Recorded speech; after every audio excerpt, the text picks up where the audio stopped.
Y vamos a terminar este primer panel, que ha sido el panel inaugural, con otra mirada de la inteligencia artificial.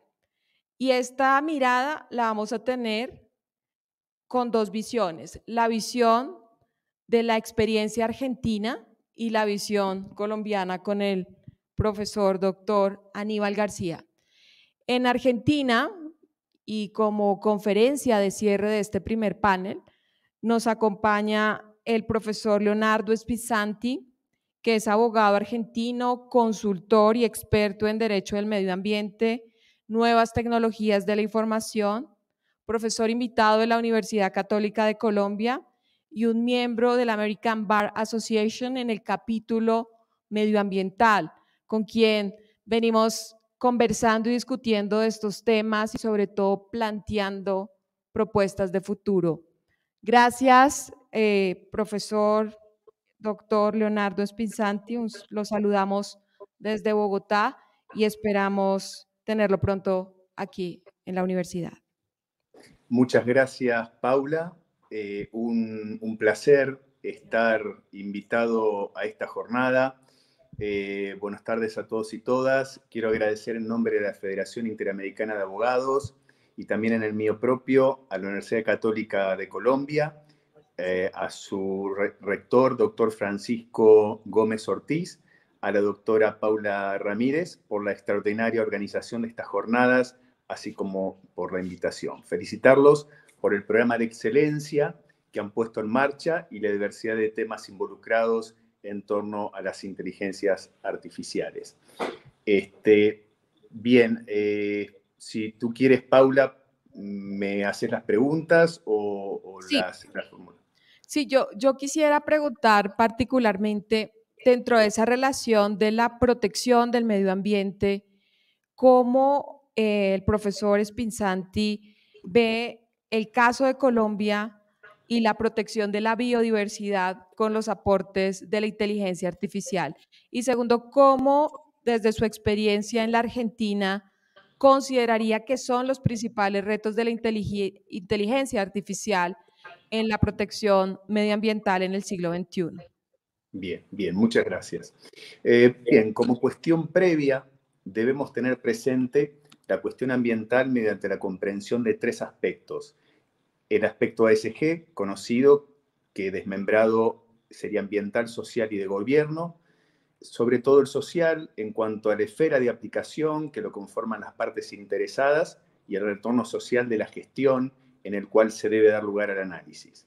De la misma, alineado con normas locales, nacionales o subnacionales aplicables. Después vamos a volver sobre esta falencia o laguna jurídica que va a ser relevante para garantizar ciertos recursos.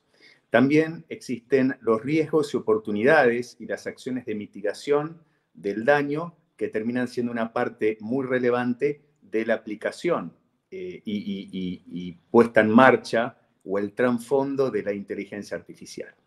Toda actividad resulta, por principio, ser desarrollada sosteniblemente cuando se integran los tres conceptos, cuando las tres esferas tienen un punto de contacto. Cualquier actividad que no tenga los tres puntos no termina siendo sostenible, sí perfectible, o sí merecería un proceso de mejora continua.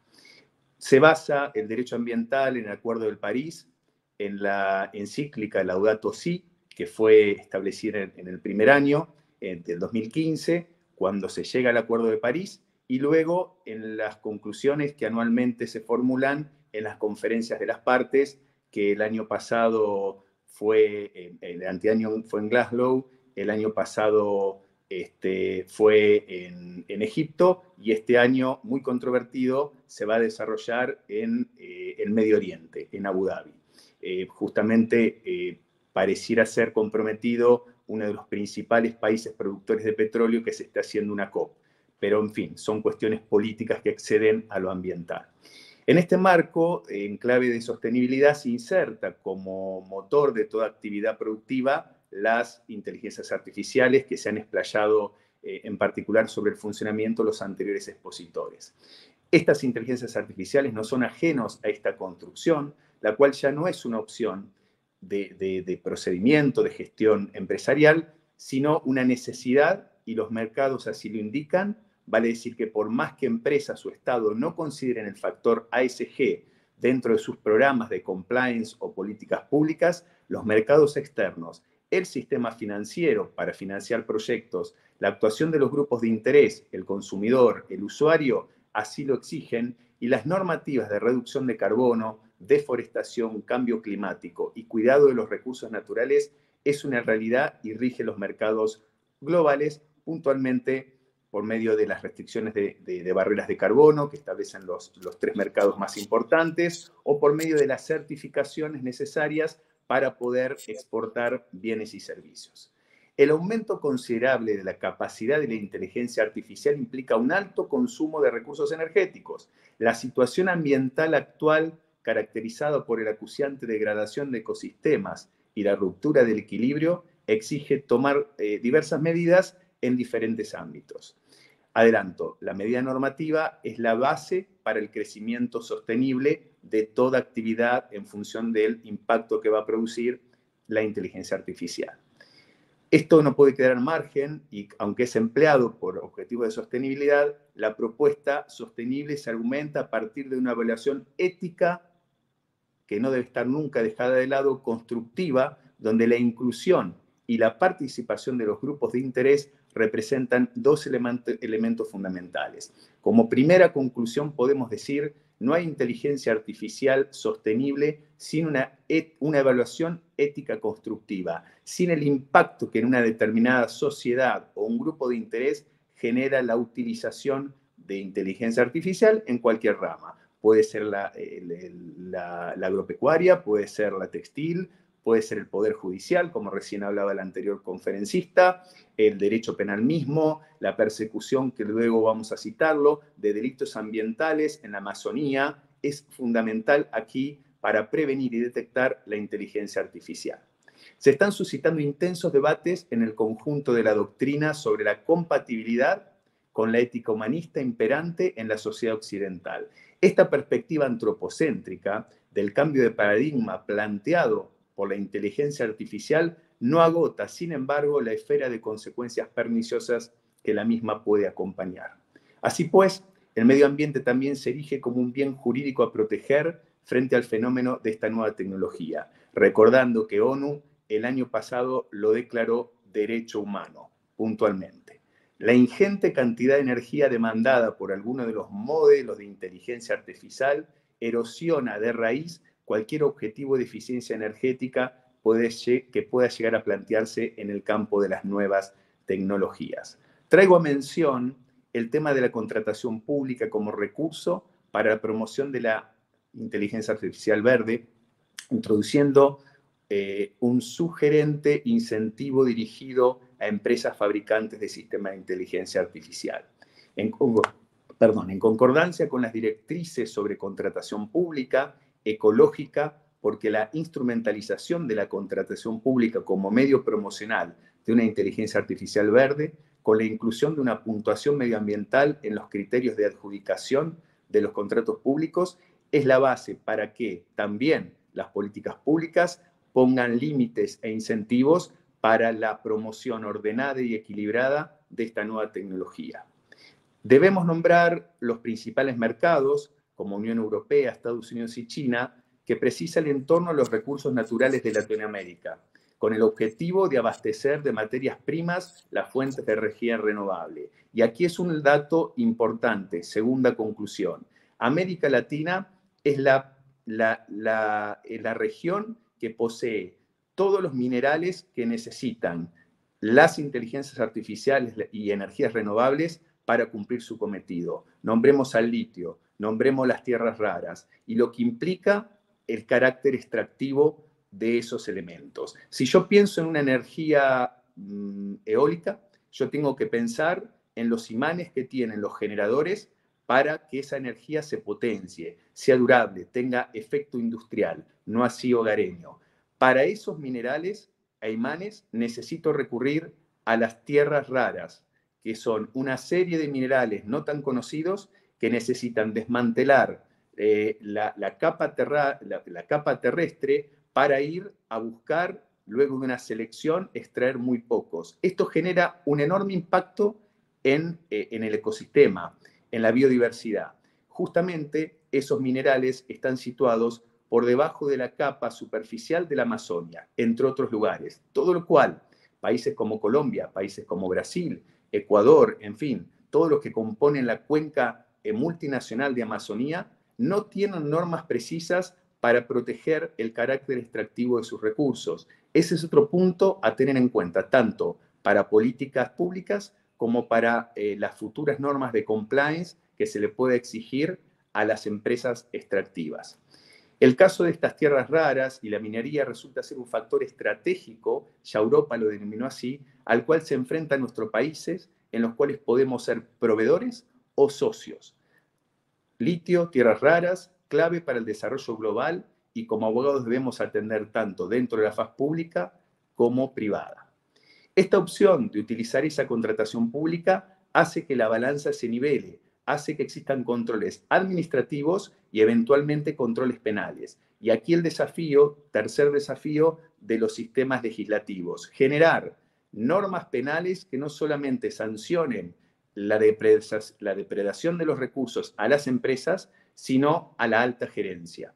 Sin esta restricción de sancionar la alta gerencia, muchas veces las multas es un mal necesario para seguir extrayendo y no compensa el daño al ecosistema y las enormes ganancias en función de un deterioro de nuestros ecosistemas que terminan siendo las industrias extractivas. Muchas veces es preferible, muchas empresas optan por pagar una multa que por hacer las cosas bien, por decirlo de algún modo. Esto se debe a la tenue o muy tibia sanción que tienen los procesos administrativos y el sistema penal sobre quienes generan el perjuicio, siendo las personas físicas las únicas responsables de esas directivas y de esas órdenes y perspectivas societarias. Para volcar la actividad privada a la regulación de la inteligencia artificial en un marco normativo, sería importante legislar sobre leyes de presupuestos mínimos, que como en Argentina, en cumplimiento del artículo 41 de la Constitución Nacional, legisla sobre pautas obligatorias de política ambiental y que no necesitan adherirse a los subestados. De este modo se traza una línea de base normativa a partir de la cual otros estados provinciales pueden elevar sus estándares mediante leyes de ellos provinciales, pero no por debajo, o bien aplicarlas sin ser necesaria las mismas. Del mismo modo, pueden existir tratados regionales donde se den estas mismas pautas. Voy al caso de la Amazonía, que comparte diferentes jurisdicciones. El único estado conglomerado que tiene normas al respecto es la Unión Europea, y lo cito para que veamos cómo se puede llevar a la práctica esto que estoy diciendo. Ellos establecen protocolos, ya que su estructura de gobierno y normativa es única, pero da cuenta también de una norma general de alcance particular aplicado en aquellas cuestiones no delegadas a los estados en general, por medio del Consejo. A ellos se indica que, a los efectos de encontrar un equilibrio entre el desarrollo científico de la inteligencia artificial y la necesidad de proporcionar seguridad al tráfico jurídico, la propuesta se centra principalmente, dice la Unión Europea, en los casos de uso de la inteligencia artificial que suponga un alto riesgo, dejándolos de menor riesgo en manos de posibles códigos de conducta que el sector privado debe adoptar por normas de compliance ambiental. Como se ve, una regulación centrada en el ser humano, omitiendo el medio ambiente como bien jurídico colectivo, merecedor de la tutela en este campo, es fundamental.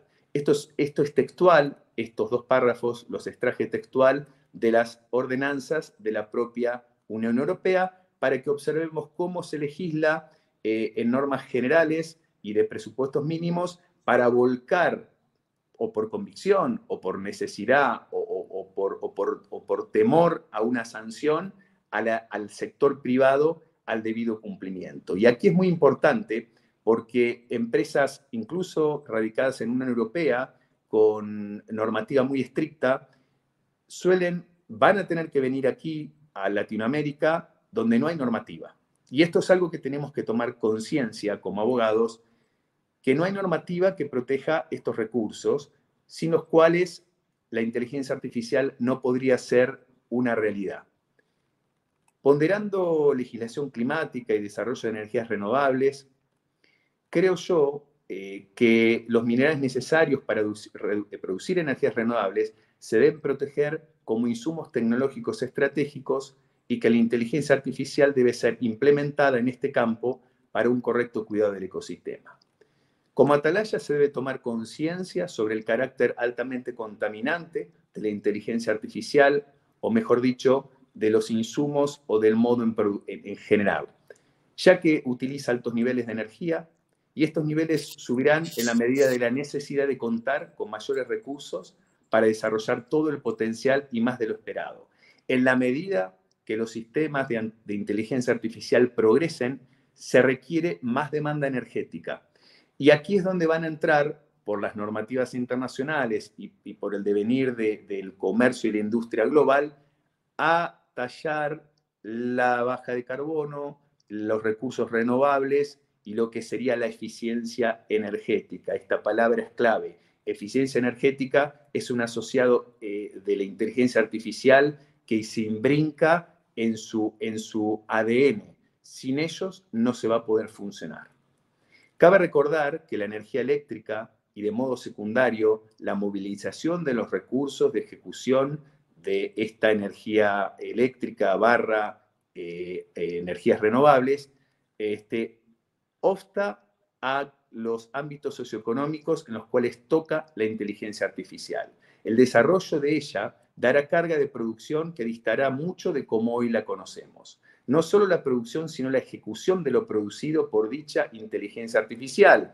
Si yo tengo inteligencia artificial en una empresa, voy a producir más a mayor nivel. Entonces yo voy a necesitar mayores energías, ergo voy a necesitar más extracción o extraer mayor cantidad de materias primas o commodity para fabricar los insumos para poner en marcha esas energías renovables.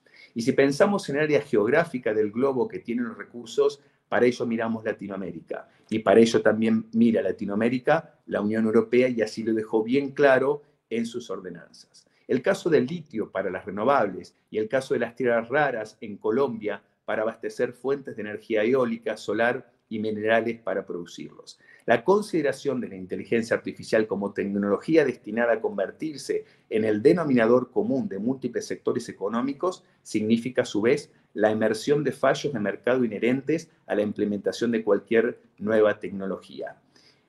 Impacto ambiental, el cual deriva principalmente de la cantidad ingente de energía requerida por los sistemas para su eficaz desarrollo, entrenamiento y uso. La trascendencia del problema se asienta primeramente en el origen de dicha energía.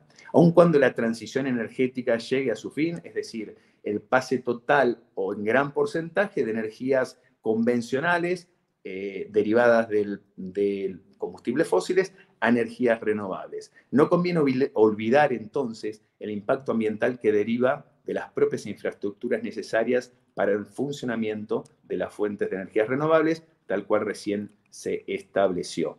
No olvidemos también un quinto punto, la ejecución del acuerdo Mercosur-Unión Europea que se firmó en el año 2019 a raíz de los acuerdos de cambio climático, y ahí pusieron los dos bloques una cláusula que es la cláusula ambiental, en la cual es el mayor obstáculo a su efectivización, que es en el caso que alguna de las partes incumpla con alguna condición ambiental, este acuerdo caerá. Ese es el mayor obstáculo entre un grupo organizado en bloque de décadas que vienen trabajando juntos al ida y vuelta, corsi ricorsi que tiene el Mercosur en la historia de nuestros países.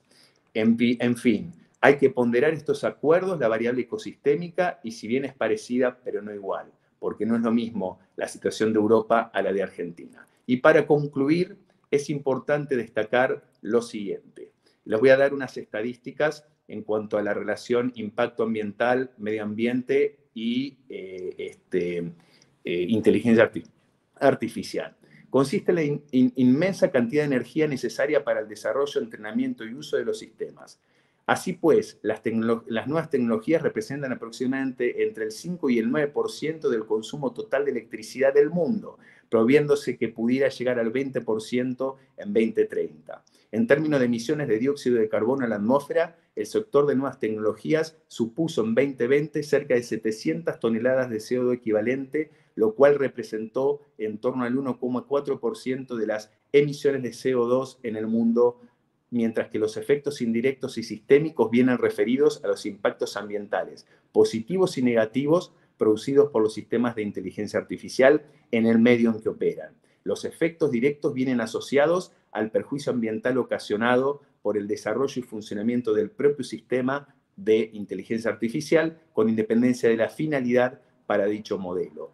Existen solamente dos sistemas, el formal, como el de la Unión Europea, y las recomendaciones de la UNESCO sobre ética de la inteligencia, y le llaman una inteligencia verde. Y para concluir, voy a nombrar otras iniciativas ambientales aparte de la UNESCO, como la Organización para la Cooperación y Desarrollos Económicos, la World Economic Forum, y los casos de éxito que he traído entre todos es detectar áreas vinculadas a delitos ambientales, esto es en Amazonía, transnacionales en la selva amazónica, utilizando datos de inteligencia geoespacial, imágenes Sentinel-2 de acceso abierto proporcionadas por el programa Copérnicus. Entre otras cosas, porque es muy extenso y es muy interesante leerlo, también se demuestra cómo los resultados obtenidos pueden ser utilizados en aplicaciones reales para apoyar la toma de decisiones encaminadas a la prevención de delitos ambientales transnacionales en la selva amazónica. Segundo, la evaluación de la sequía en el departamento de Nariño mediante el índice estandarizado de precipitaciones evapotranspiración SPEI utilizando inteligencia artificial. Y por último, el cultivo de cacao, su optimización empleando analítica de datos e inteligencia artificial para el mejoramiento de su producción y mejora. Una referencia de trabajo para nuestras legislaciones lo es la propia ley europea en materias primas críticas. Este punto es para tener en cuenta como elemento de estudio. No hay mucho, lamentablemente, pero lo que hay es suficiente. Establece los siguientes puntos de referencia a lo largo de la cadena de valor de los materiales primas estratégicas para garantizar la diversificación de suministros. A menos el 10%, dice la ley europea, del consumo anual de la Unión Europea ha de proceder de extracción minera en Europa.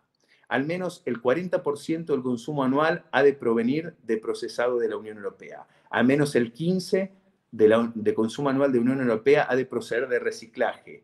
Y no más del 65% del consumo anual ha de provenir de un único tercer país. Por eso que ya sea por su producción se encuentre monopolizada en un reducido número de países o por su previsible escasez, dichos materiales son considerados críticos por la Unión Europea y van a ser buscados en los continentes donde estos materiales críticos son accesibles. Una adecuada implementación de las propuestas contribuirá, y esto es para nuestros países y nuestras legislaciones, a cubrir la demanda de sectores estratégicos clave para alcanzar los objetivos del Pacto Climático y Digital fijados en Estados por la Unión Europea para el 2050. De nosotros está, y de nuestras políticas públicas, dejar de ser proveedores para ser socios estratégicos. Creo que hasta aquí es un pantallazo de cómo impacta la inteligencia artificial en el medio ambiente y en los insumos y en el modo de producirlo, y la carencia de legislación al efecto. Muchas gracias, doctor Leonardo, por su magnífica intervención y por dejarnos estas reflexiones. Quiero destacar 3 ideas muy relevantes de sus aportes. La necesidad de construir a través de la participación inclusiva y corresponsable mejores vías y alternativas para la comprensión de la inteligencia artificial. Una inteligencia artificial con un foco ecocéntrico que sea útil a la naturaleza y que nutra aspectos claves como el cambio climático. Y lo que más me gustó es la Green Artificial Intelligence, la inteligencia artificial verde, que tiene una nutrida correlación con temas de buena gobernanza pública y privada y que, sin lugar a dudas, debe despertar la conciencia de los legisladores a nivel global para generar nuevos marcos normativos y de protección.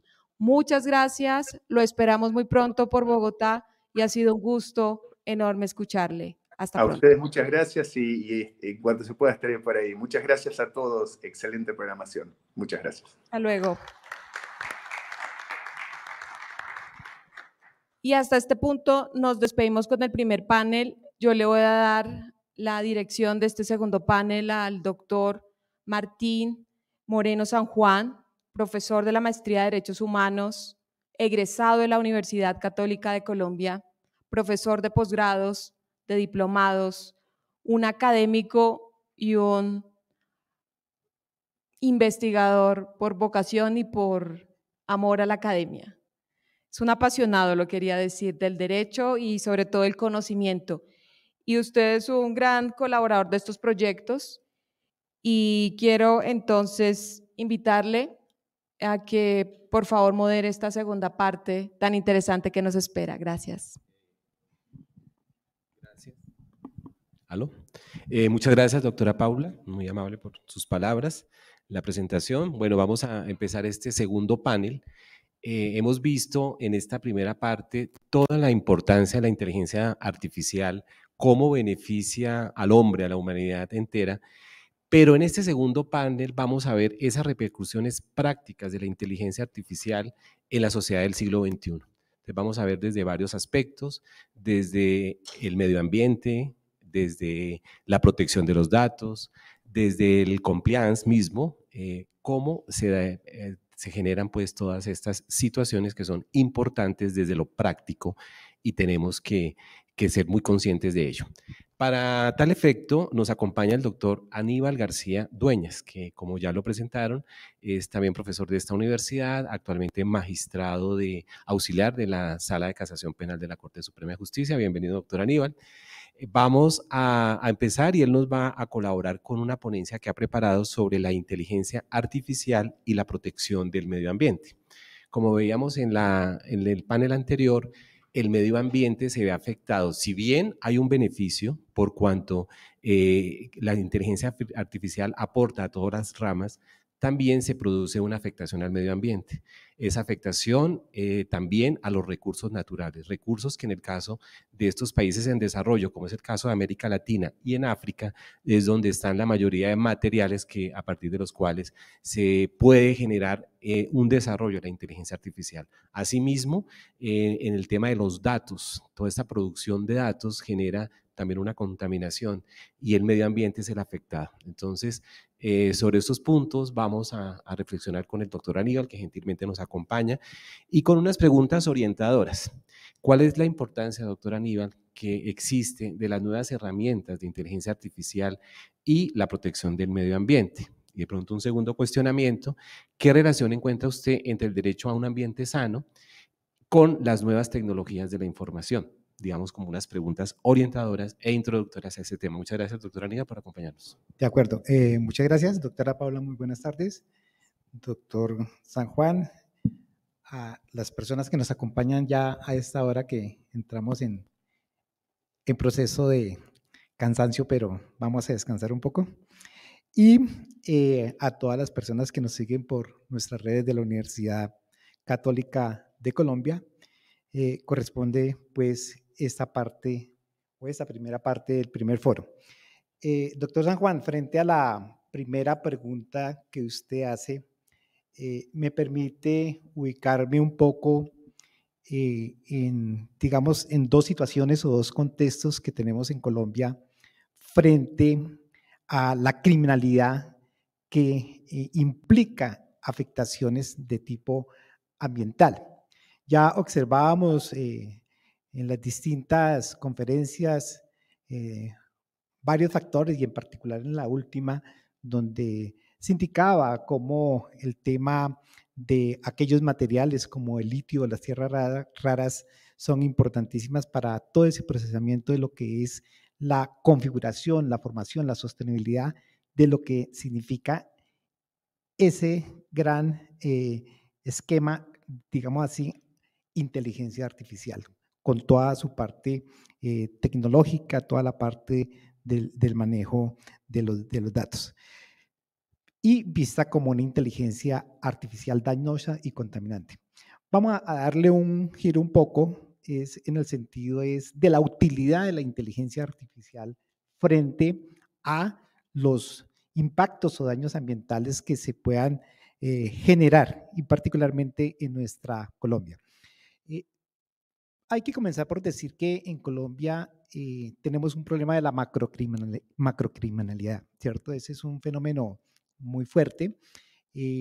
Seguramente nuestros jueces y nuestros fiscales se han ocupado de investigar algunos casos de cierta relevancia nacional donde se impacta o se daña los recursos naturales. Sin embargo, esos procesos que se están llevando no han utilizado de una forma profunda la tecnología, la inteligencia artificial. Entre otras cosas porque tenemos unos procesos limitados y un poco reducidos a situaciones muy particulares. El maltrato del oso andino, claro, es significativo, sin embargo no es el fenómeno a mostrar en un país donde la macrocriminalidad está por otro lado, como por ejemplo la relevancia que debe dársele a todo el tema de la minería criminal o la relevancia que debe darse a la deforestación. En eso basta ver algunos datos que en estos días los dieron por un medio de comunicación para mirar cómo va la criminalidad en lo que es el tema relacionado con la deforestación. Y miren estos datos tan increíbles. En el año 1990, por no decir que al descubrimiento de América, toda esta zona territorial colombiana era, digamos, masivamente poblada por forestación, digamos, de origen, ¿cierto? Sin embargo, el desarrollo humano o el desarrollo de la humanidad, la implantación de las ciudades, el crecimiento de la población, la necesidad de acudir a recursos naturales han venido diezmando precisamente esa cobertura nacional que se tenía con lo que se corresponde pues a nuestro mapa en tema de vegetación. En el año 90, de ese 100% que teníamos nosotros, tan solo hay el 56.4% del territorio nacional, digamos, con esa almacén, por decirlo de alguna forma, de vegetación nacional. Eso significaba para ese año 90 cerca de 64.8 millones de hectáreas de bosque, ¿cierto? Esa cifra es muy importante, 64.8. La cifra más reciente, que es año 21-22, esa cifra se reduce sustancialmente a una cifra de 59.4 millones de hectáreas, lo que significa que en tres décadas se han perdido 5,4 millones de hectáreas de bosque. Es decir, en 3 décadas hemos acabado cerca del 10% de ese, digamos, stock que teníamos para la década de los 90. Y eso tiene que llamar la atención nacional y debe llamar en tema de las políticas como tal. De todas formas, los sitios más afectados los conocemos públicamente, está relacionado a la Amazonía colombiana, particularmente el Guaviare, está al norte de Santander, Pacífico Sur, Antioquia, sur de Bolívar, y las afectaciones que día a día, pese a la declaración de una serie de parques nacionales y a unos sitios de protección especial ambiental, están siendo impactados por el tema de la deforestación y de paso también por el tema de la minería criminal. Entonces, cuando hablamos de esos dos fenómenos, estamos hablando de una situación que genera casi que un ecocidio ambiental en Colombia en la medida en que van esos daños que se están dando. Pero la pregunta acá es, ¿dónde entra la inteligencia artificial? Ya acá nos lo han dicho hoy, se han venido construyendo herramientas y hay un punto que en Colombia se viene ocupando en los últimos tiempos, que está sustentado en experiencias internacionales que van básicamente dadas al manejo de datos y la utilización de herramientas de tipo teledetección, ¿cierto? Y este tipo de teledetección lo que significa es precisamente el uso de la tecnología, el uso de la inteligencia artificial, que sin que se tenga un contacto directo con el objeto a analizar, se toman los datos que son posteriormente, digamos, analizados para generar algún tipo de resultado. Entre ese tema de la teledetección, pues ha habido desarrollos fuertes, ¿no? Desde alguna época del siglo pasado, las placas que nos tomaban pulmonares para llevar a un puesto de trabajo para que no tuviéramos algún tipo de enfermedad pulmonar. No sé si recuerden los de mi generación que así era eso, ¿cierto? Esa es una forma de teledetección. O voy a hablar las grandes tomografías o las ecografías o otro tipo de tecnología que se usa. Así como se usó ese tipo de tecnología, hoy el avance va sobre los aspectos geográficos. Y desde la perspectiva geográfica ya se tiene diseños de tipo satelital, tenemos el tema de los drones, tenemos el tema de la aviación. Es más, históricamente las primeras fotografías que se desarrollaron se hicieron desde un aeroplano y eso significó generar unos marcos de comparación porque esa forma de teledetección generaba cómo estaba una situación geográfica, cuáles fueron los cambios que sufrieron, qué impactos se generaron sobre los mismos y para ahí, digamos, tomar ese tipo de decisiones. En sede de esto de la teledetección, yo quiero traer un ejemplo. Digamos, es un ejemplo que se lleva por la Autoridad Nacional de Licencias Ambientales y es un proceso que aún es actual, entonces por eso voy a omitir una serie de datos, pero sí quiero expresarles qué utilidad se ha tenido con relación a ese alcance. Aquí en la zona de Bogotá, cerca a Bogotá, Usme, existen explotación minera de pétreos, ¿no? Y hay empresas que se dedican a esa explotación y van generando una serie de daños y van generando daños desconociendo, digamos, los alcances que se les ha dado en una medida, en una licencia ambiental, desconociendo todos los planes que deben cumplirse precisamente para el manejo ambiental cuando se requiere la explotación, en este caso de minería a cielo abierto, y se generaban una serie de dificultades para calcular qué tan grande era ese daño ambiental. De tal manera que la Autoridad Nacional de Licencias Ambientales tiene un área que se llama geomática y esa área de geomática tiene una serie de expertos y esos expertos han venido generando, digamos, una actividad para desarrollar la investigación, en ese caso una investigación sancionatoria ambiental, pero que hoy los resultados de esa investigación sancionatoria ambiental tienen una incidencia total en el proceso penal. Y digamos, allí se va a venir. Yo incluso tuve la oportunidad en la Corte Suprema de Justicia de generar un proyecto frente al testigo técnico, el testigo experto, que había una serie de vacíos y precisamos un poco en una reciente providencia que se presentó en cuanto a una negación de una prueba de una audiencia preparatoria, donde se trazó una línea del uso de esos informes técnicos que se producen en una autoridad de licencias ambientales y que pueden tener una utilidad dentro del proceso penal acusatorio, en este caso. Y allí, digamos, lo que se generó por parte de la autoridad de licencias ambientales, en el caso que estamos llamando, es que ellos hicieron un análisis que se llama análisis multitemporal.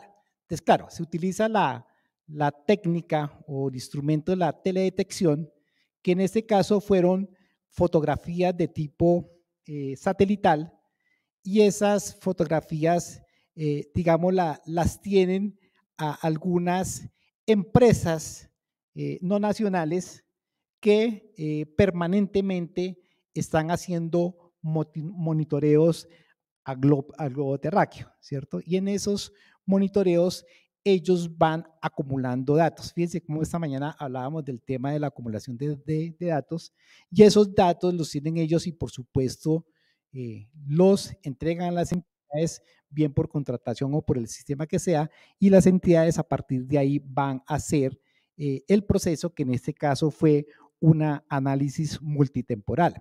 De tal manera que lo que se hizo fue conseguir una serie de información pasada, de décadas pasadas, para observar en qué condiciones estaban los cerros orientales.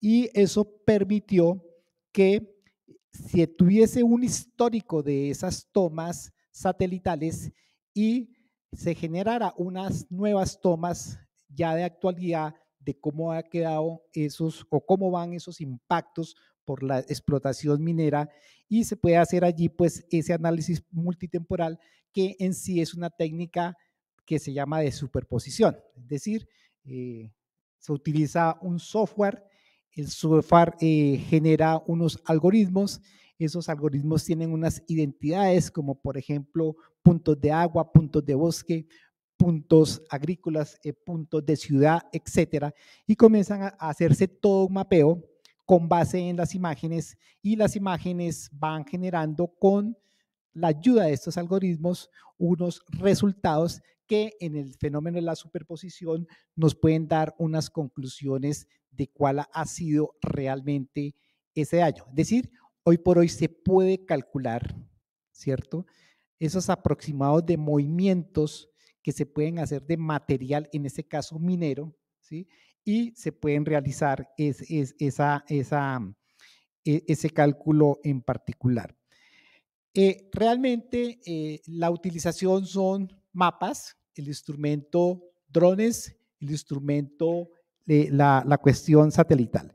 Se tiene un procedimiento, obviamente, para hacer este análisis, y ese procedimiento pues está indicado inicialmente por la selección de las imágenes en los distintos tiempos, la identificación de las áreas impactadas, el tema del tiempo, cuál era el tiempo durante ese lapso analizado en tema de nubosidad, en temas de pluviográficos, todo este tema relacionado con aguas, todo eso, información, permiten hacer análisis para calcular de qué manera los cerros orientales han dejado de ser de alguna manera captadores de agua y cuáles son los porcentajes que hoy están siendo, digamos, captados por la propia naturaleza. Viene pues una parte de interpretación, una parte de cuantificación y una parte de seguimiento.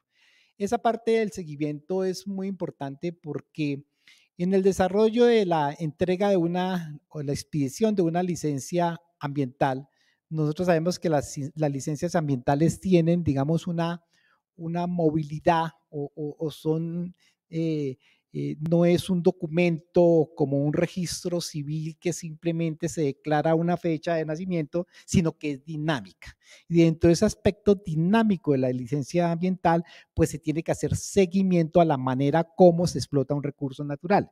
Y por razón, pues la entidad, las empresas deben tomar las medidas preventivas, ¿cierto? Las medidas dentro de un plan de manejo ambiental para hacer figuras como, por ejemplo, de restitución o de recuperación de esas zonas. Como la autoridad es la que tiene la competencia de realizar esos seguimientos, y en lo regional, pues las corporaciones, pues esos instrumentos se convierten en una herramienta muy importante para lograr hacer esas mediciones y lograr generar las recomendaciones que les están entregando a las distintas entidades. La verdad es que en el tema de minería criminal, el solo hecho de la explotación de oro en Colombia, se calcula que el 85% es criminal, ¿sí? El 85%, de acuerdo a un informe de la Contraloría General de la República, que publica en el año 2021. Es decir, eso llama mucho la atención, porque el Estado acá tiene dos retos. Un reto desde lo administrativo, desde la competencia que está entregada a las autoridades ambientales, que es precisamente a partir de las licencias y el cumplimiento por parte de las empresas. Pero también el otro reto que tiene la autoridad ambiental es identificar los sitios donde hay, más que identificar, generar información sobre los sitios donde se producen esos impactos. De otro lado, el otro reto es para la Fiscalía General de la Nación.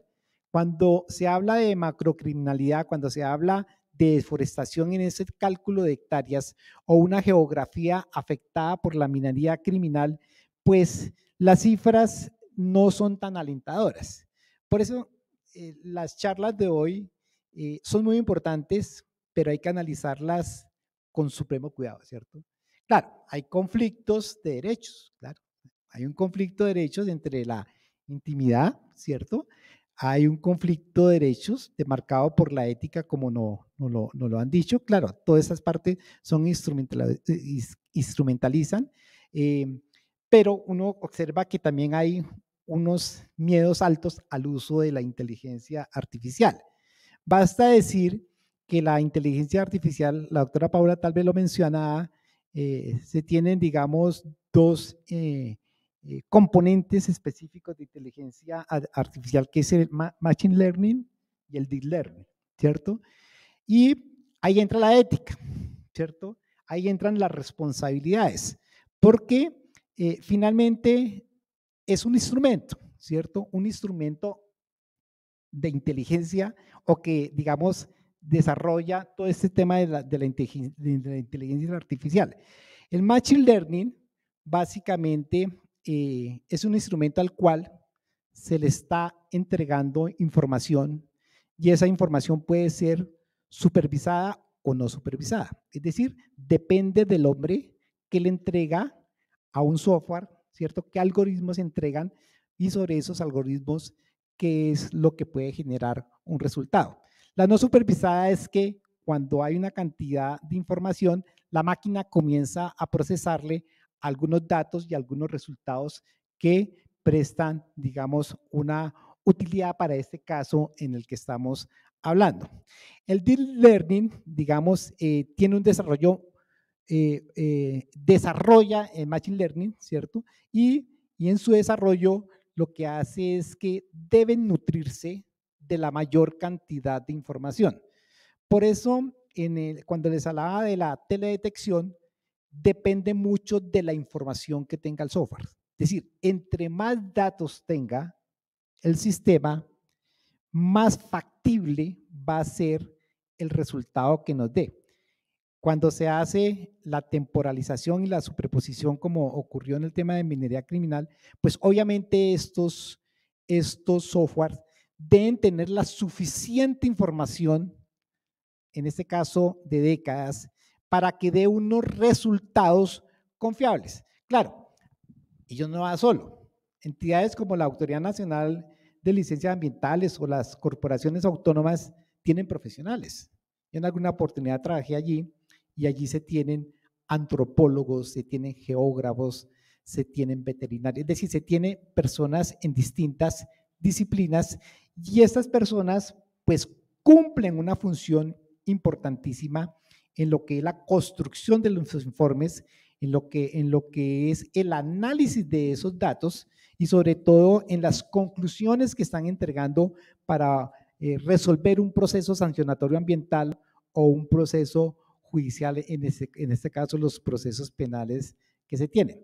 Existen muchos más ejemplos, ¿no? El caso, veo acá a la doctora Claudia, ella lleva el caso de Hidroituango, por ejemplo, ¿cierto?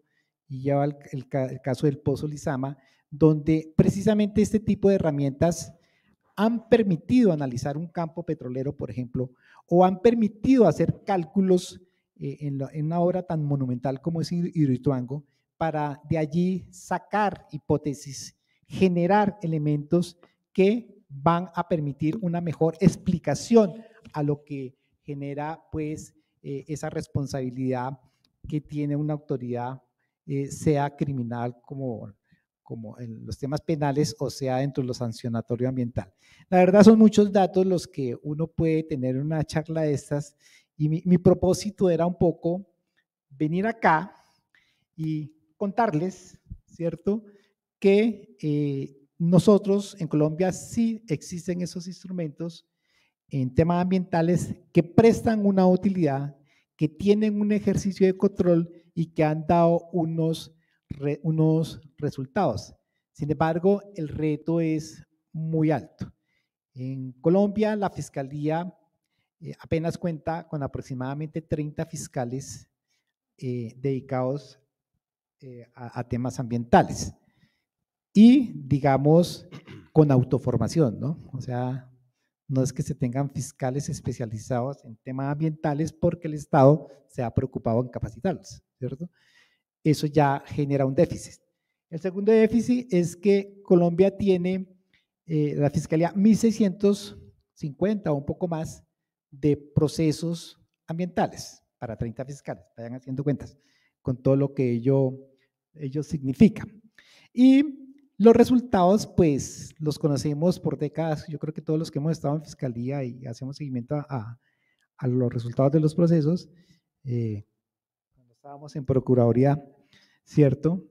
Observábamos que el éxito de las intervenciones de la Fiscalía era acompañar a la Fiscalía General de la Policía, de la Fiscalía, ir acompañada con la Fiscalía, generar ubicación de máquina amarilla, ¿cierto?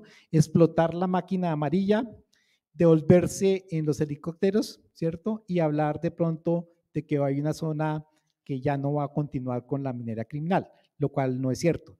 Continúa los mapas indicando que la criminalidad allí es gravísima. En el tema de deforestación, la situación es mucho más grave, porque por un lado se tiene el tema de la praderización, ¿cierto?, con varios propósitos, la ganadería, el tema de la coca, ¿cierto?, el tema de la misma minería como tal, y la parte agrícola. El tema agrícola es impresionante, ¿cierto?, frente a cómo es la tecnificación de la agricultura desde la perspectiva de una agricultura tecnificada y un desplazamiento del pan coger, etcétera, pero eso no es lo importante es los daños que se están causando a los recursos naturales con esos proyectos macroeconómicos en temas de agricultura. Claro, ahí riñe con un derecho que sería el de la garantía de la alimentación, ¿no? ¿Sí? Sin embargo, pues acá uno podría quedarse mucho tiempo conversando sobre ese punto de equilibrio entre inteligencia artificial, utilidad, ¿cierto? Los peligros, los riesgos, pero lo que yo sí creo es que debe proyectarse a continuar a su uso con responsabilidad y, por supuesto, con aplicación de todos estos principios que hemos hablado hoy. Muchas gracias, doctor Aníbal. Muy importantes reflexiones. Usted nos concientiza también de una realidad que hay en Colombia. Estamos ya hablando de Colombia, ya vimos la visión internacional sobre el medio ambiente, la protección al medio ambiente y cómo hay fallas desde la forma como se asumen en los temas administrativos y judiciales. Yo también cuando fui funcionario de la Fiscalía estuve en una unidad de medio ambiente y veíamos ahí que la gente se investigaba por polución al río Bogotá, contaminación con las aguas y los condenaban y era como si nada, o sea, seguían haciendo el tema. Bueno, pero esas reflexiones son bastante importantes porque también nos invita a unas reflexiones que usted ha planteado. Por ejemplo, el hecho de que haya unas políticas públicas y se tenga en cuenta este fenómeno de la macrocriminalidad que ya tenemos en la deforestación y en el tema de la minería ilegal, que es un tema de una importancia, usted nos da las cifras en las cuales pues es impresionante el daño ambiental que se está haciendo y no hay concientización sobre eso. Otro punto es también cómo esa inteligencia artificial hoy en día nos está sirviendo para los procesos, tanto administrativos como judiciales, como bien nos relataba con el caso de la Corporación Autónoma Regional, y cómo también ya para judicialmente se puede hacer esa sobreposición, que me parece muy interesante, de muchos años, y poder detectar a través de la inteligencia artificial cuál fue el monto de ese daño, cómo podemos concretar ese daño con imágenes de, no sé, nos decía usted, una buena cantidad de años, unos 30, 40 años, y ahí podemos ver claramente esa afectación, que es muy importante también para medir el daño, porque un delito no solamente es buscar al responsable, sino identificar el daño y poderlo resarcir. Y por eso también es importante la otra reflexión que usted hace sobre el tema de cómo debe mirarse y asumirse por parte del Estado unas nuevas políticas en ese sentido, que me parece pues también un tema que es bastante importante. Y cómo contribuye, por último, al plan de manejo ambiental. Todos estos temas nos ha colaborado pues la inteligencia artificial para poder determinar ese daño ambiental y que seamos más conscientes. Es una invitación a la reflexión. Muy interesante. Y falta doctor. mucho, ¿no? Porque mucho. Esos ejercicios son casi que lo que llamaría uno el caso a mostrar, ¿no? El emblemático. Sí, sí, pero la regla sería que todas las unidades de investigación tuviesen acceso a esos instrumentos y que realmente los procesos judiciales pudieran tener mayor éxito. Y que de tanto verdad regional, local como nacional. Sí, en verdad, usted como lo dice, es que los fiscales que son de medio ambiente llevan cerca de 10 años, o sea, antes ni siquiera se tenía en cuenta eso. La administración de la doctora Vivian Morales, me acuerdo que se conformó esa Unidad Nacional de Medio Ambiente, en la cual ya muy pocos fiscales, 3 o 4, ya hoy en día van 20, pero es insuficiente para todo lo que se está viendo. Bueno, esto es una invitación, una reflexión bastante interesante, doctor, muchísimas gracias, como siempre muy interesante, por favor, un aplauso.